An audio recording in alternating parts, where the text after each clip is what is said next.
திரு குமார். அதாவது வெறும் வாக்குகளை வச்சு என்ன பண்றது அப்படிங்கிறாரு. ஒரு தேர்தல் வெற்றி, இன்னைக்கு இடைத்தேர்தல் வெற்றி வந்ததுன்னா 26 அப்படி, அதாவது ரொம்ப பலமா எதிர்கொள்றாங்க. அவருடைய அரசியல் தெளிவு அவர் இன்னைக்கு இந்த பதட்டத்தில் பேச வச்சிருக்கு. யாராவது பைத்தியக்காரன் எழுதி எடுத்து காட்டுவானா பார்லிமெண்ட்ல, நான் 20% வாங்கிட்டேன் உள்ள விடுங்க.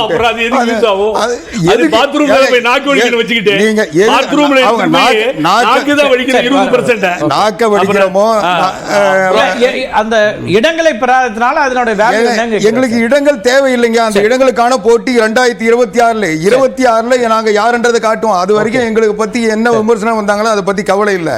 ரெண்டாவது மரியாதைக்குரிய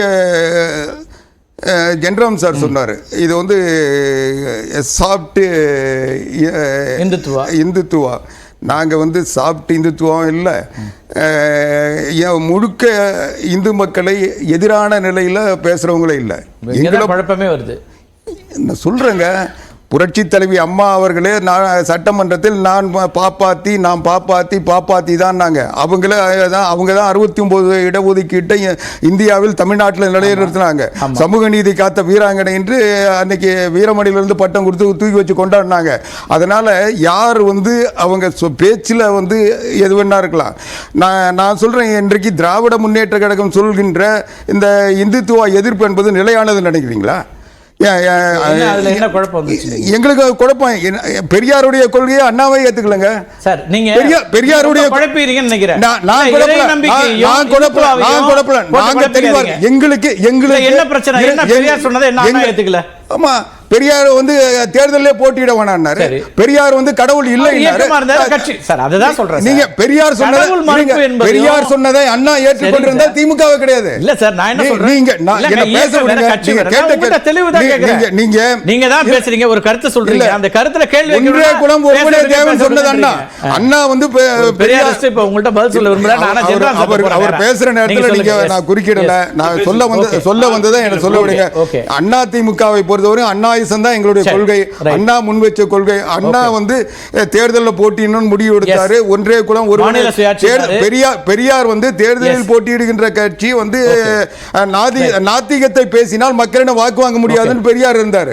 அண்ணா வந்து நாத்திகத்தை வந்து முதன்மைப்படுத்த கூடாதுன்னு ஒன்றே நாத்திகமும் இந்துத்துவாவையும் ஒன்னா பாக்குறீங்க இல்லைங்க? புரியல ஏங்க, நீங்க கூட்டணி வச்சதுக்காக அவங்க இந்துத்துவா பிஜேபியினுடைய இந்துத்துவா நாங்க ஏத்துக்கலாம் நீங்க சொன்னீங்கன்னா அந்த தவற திமுக பலமுறை செஞ்சிருக்கு. இன்னும் கோத்ரா எரிப்பு சம்பவம் நடந்ததுக்கு பிறகு அந்த கூட்டணியில வாஜ்பாய் அரசை தூக்கி பிடிச்சுக்கிட்டு அந்த சம்பவத்தையே வந்து குஜராத்தில் நடந்த சம்பவம் சொன்னது தமிழ்நாடு முதலமைச்சர் கருணாநிதி.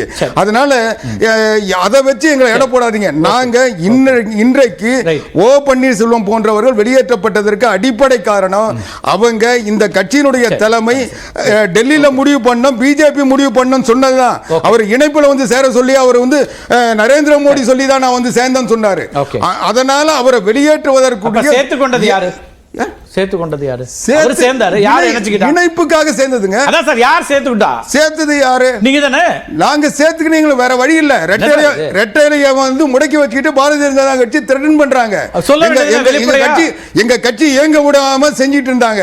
அதுக்கு ஓ பன்னீர்செல்வம் கருவியா இருந்தாரு. பிறகு அவங்களோட கூட்டணியில இருந்தீங்க. அதுக்கு பிறகு கூட்டணியில இருந்தாங்க 23 வரைக்கும். நாங்க 23 வரைக்கும் கூட்டணி இருந்தோம். ஆனா தேர்தல் வந்தவன நாங்க யாருன்னு காட்டணும்ல. அன்னைக்கு தேசிய என்டிஏ கூட்டத்துல பக்கத்துல உட்கார வச்சாங்க.